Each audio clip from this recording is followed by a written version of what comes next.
Welcome to Care Coordination and Interoperable Health IT Systems, Standards for Interoperable Health IT, Lecture B. This unit will cover the following learning objectives. 1. Explain why standards are required, how they are developed, and how adoption is encouraged. 2. Name and describe the types of interoperability standards available. 3. Summarize functionality of HL7 V2, CDA, CCDA, and FHIR. And 4. Recognize HL7 V2 messages, CDA documents, and FHIR resources. This lecture will give a survey of standards for healthcare interoperability. There are several types of healthcare interoperability standards. There are lower-level standards, and these might not necessarily be healthcare specific. There are the healthcare content interoperability standards, terminology standards, and then there are implementation guides and profiles. Lower-level standards are standards that are necessary to ensure interoperability, but not with the actual healthcare content. It is lower level in the sense like the wires that you need to connect in a network. These are referred to the Open System Interconnect models 1 to 6, which are at the lower levels. Also, it is important for the security of the data being transmitted. The actual content is not of consideration. Some standards that are in this space include EBXML, XML, REST, UML, SOAP, TCP/IP, ATNA, SSL, and OAuth2. These are many acronyms, and communication standards are beyond the scope of this unit, but you can go to Component 9 to learn about networking and how lower-level standards are commonly employed. Our focus here is on the application layer, where interoperability implies that the system understands and can use the information at that application level. However, we will briefly mention two lower-level standards developed specifically for healthcare interoperability on the next two slides. One example of a lower-level standard specifically developed for healthcare interoperability is the NWHIN standards. NWHIN stands for the Nationwide Health Information Network, and there are sets of specifications that were created by this organization. They created two main specifications. One set called Connect, and the other set was called Direct. Originally, the Nationwide Health Information Network, NWHIN, was called NHIN. You will often hear about NWHIN Connect and NHIN Direct because that was its previous name. We often called it NHIN Direct. Connect was the first specification that was created. It was created to provide an underlying framework to support health information exchange across the country. Originally, it was ideal to have specified standards that would allow anyone to plug into this nationwide network. A few years ago, Connect had ambitious goals to do this, and several organizations are participating. Connect is now managed by an organization called the Sequoia Project, eHealth Exchange Initiative, and the link is provided here. However, it was identified that Connect was too complex for the initial use case of sending a summary of care document from one provider to another when a patient was referred or transitioned. A simpler solution called NHIN Direct came into the picture. NHIN Direct is a simplified version of Connect that does more of a point-to-point connection between systems with a secure mailbox analogy. So in short, Secure Direct Health Exchange is at a more local level among trusted providers using a directed push mechanism. Direct is required in certified health information technology that is used for meaningful use and merit-based incentive payment system, or MIPS. Due to its use in meaningful use, it has widespread adoption. In this diagram, we see that Dr. A's office used NHIN Direct to securely send a clinical summary, also known as the CCDA, to Dr. B's office via the internet, and it is a concept of a HISP, or Health Information Service Provider. So the sender has a HISP, which is kind of like having an email exchange box like Outlook or a similar exchange. The sender is sending from his outbound secure mailbox to the receiver's health information service provider. This NHIN Direct provides addresses for the sender and the receiver, the secure packaging around the message, and the message where the actual healthcare content standard would exist. Let's talk more about the healthcare content standards. These are interoperability standards that are needed to describe the structure and meaning of information sent and the protocol for sending it. There are also rules on what the receiver should do. Some examples could be a standard API with variables exchanged, a standard set of messages and trigger events, or a structured clinical document. Health Level 7, or HL7, has created 3 general-purpose standards for interoperability in the space of healthcare content standards. The 3 primary interoperability standards in use for Health Level 7 are Version 2, CDA, or Clinical Document Architecture, and FHIR, or Fast Health Interoperability Resources. HL7 version 2 provides a way of communication all different types of healthcare information via formatted messages. CDA is a structured document standard representing any clinical statement and meant to represent documents in healthcare. FHIR is an application programming interface, or API, that is used to query and update various types of healthcare resources. Due to the prevalence of these 3 standards in healthcare interoperability, these will be covered further in other lectures in this unit. DICOM, or Digital Imaging and Communication in Medicine, is the standard that is used to represent an image. It is developed by the American College of Radiology and the National Electrical Manufacturers Association. An image is a very important piece of information in healthcare. There are many types of diagnostic tests that produce images, like X-rays and CT scans. Images are often shared within an organization between the Radiology Information System and a picture archive system where the images are stored. Images can also be sent between organizations. However, due to their large size, a link into the source system is sometimes provided instead. When images are sent between systems, they are usually in the DICOM format. This picture shows a little bit of the standards layout. The National Council for Prescription Drug Programs, or NCPDP, publishes a standard called Script, which is a messaging standard for communicating electronic prescriptions, also known as e-prescribing. NCPDP Scripts provides a standard way to communicate new prescriptions, cancellations, refills, dispenses, and queries.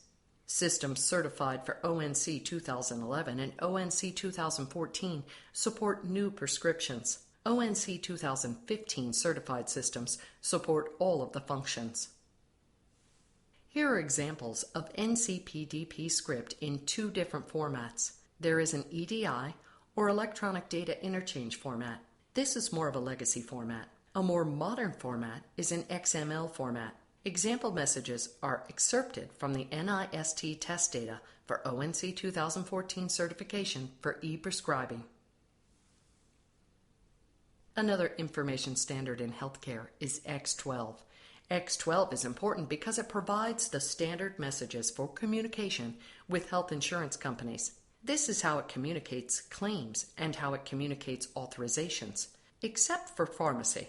Here is a list of particular transactions or messages used for claims and authorizations. The 270 message is for eligibility coverage or benefit inquiry, and the 837 message is for healthcare claim.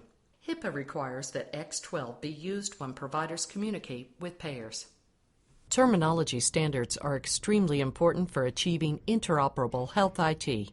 So while a content standard will tell you the different data fields that must be communicated, if any of those fields are coded, then knowing those coding systems and the value sets that can be used in those fields is extremely important. That is why terminology standards are so important in interoperability, especially when you try to reach any large scale. It is not ideal to negotiate and harmonize terminologies. If you use local value sets, there would be an exponential amount of harmonization work. Terminology standards can range from just a simple small value set with abbreviated representation to a complex terminology that includes synonyms and relationships. A great example of a complex terminology standard is SNOMED CT. SNOMED CT is one of the most sophisticated standard clinical terminologies used in healthcare. It includes concepts, synonyms, hierarchies of concepts, and relationship between concepts. In the picture, the SNOMED CT concept of common cold is represented. It names a name, an ID, and synonyms like, quote, head cold, end quote, and, quote, cold, end quote. It has defining relationships, which help to better explain its meaning and allows users to classify the concept. For example, an application could query for all the SNOMED CT concepts. It has a parent concept of, quote, viral upper respiratory tract infection, end quote, and no children concepts. As defining relationships, it is related to a virus, has a finding set, has a pathological process, and a whole series of synonyms. This slide shows terminology systems and value sets that have been used as part of the ONC certification of Health IT. Here is a list of terminology systems and value sets, but there are more. LOINC is a code system for identifying laboratory and clinical observations. It is used for lab tests, radiology tests, document IDs, and other data types. SNOMED CT is a rich clinical terminology that covers a lot of different terms. RX norm is a standardized nomenclature for clinical drugs. CVX is for administered vaccines. The Centers for Disease Control maintains race and ethnicity terminology. IS has several code sets, including ISO language codes. or Unified Code of Units of Measure provides terminology for units often used with result values. ICD-10 is what is being used right now in the United States for diagnoses. And then there are CPT procedure codes. The National Library of Medicine has a value set authority that helps manage value sets used in certified systems. This is not an exhaustive list. We just went through many kinds of standards, so let's recap. Lower-level standards are for interoperability at the application layer and for data security. The lower-level standards we discussed were NWHIN Connect and NHIN Direct. A second type of standards is healthcare content standards, which describe the structure and meaning of information and the protocol for communicating it. The healthcare content standards we discussed were HL7 V2, HL7 CDA, HL7 FHIR, DICOM, NCPDP, and X12. A third type of standards is terminology standards. Several common ones are SNOMED CT, LOINC, ICD-9, and ICD-10, RX norm, and CPT. Let's now move on to the topic of implementation guides or profiles. Standard implementation guides are important because standards are often not specified enough to allow interoperability without negotiation and implementation-specific code. The purpose of a standard implementation guide is to narrow variability by providing additional rules and constraint on top of the base standard specification. This is to solve a particular use case or to work in a particular jurisdiction. These implementation guides remove the optionality and variation and fill in the gaps that are often required to be filled when implementing standards. That means that less site-specific implementation work will be required. If an implementation guide is good enough and removes all variability and both the sending and receiving vendor fully comply to the guide, then their two products should be able to be connected together without having to implement custom translations between the systems. We call that plug-and-play interoperability. For example, the HL7 V2 lab result message does not require that each result component be coded and does not require a particular code set. However, an implementation guide might choose to require the test code field and also require that only the LOINC code system be used. These requirements will ensure that there is less negotiation left for a particular implementation. Just such an implementation guide has been published in the United States by HL7. It is called the LRI specification, which is short for HL7 version 2.5.1 implementation guide. SNI Framework Laboratory Results Interface Implementation Guide, Release 2, STU, US Realm. The LRI specification includes special guidance on how to implement lab results. It is especially tailored for the United States, but could be used in other countries as well. It includes terminology requirements. For example, it tells what value sets must be used to specify tests and their components, what codes must be used to specify microorganisms, and what codes must be used to specify units of measure. It also provides U.S.-specific implementation guidance on fields and makes certain fields required based on U.S. lab policy recommendations. Here are examples of implementation guides that are actually required for ONC 2015 certification of Health IT. The first guide, QRDA, describes how to use HL7 CDA to specify a clinical quality measurement. The next one, CCDA, primarily describes a clinical summary for a patient and provides very specific guidance on how to represent and encode key data types of a care summary such as allergies, medications, problems, and results.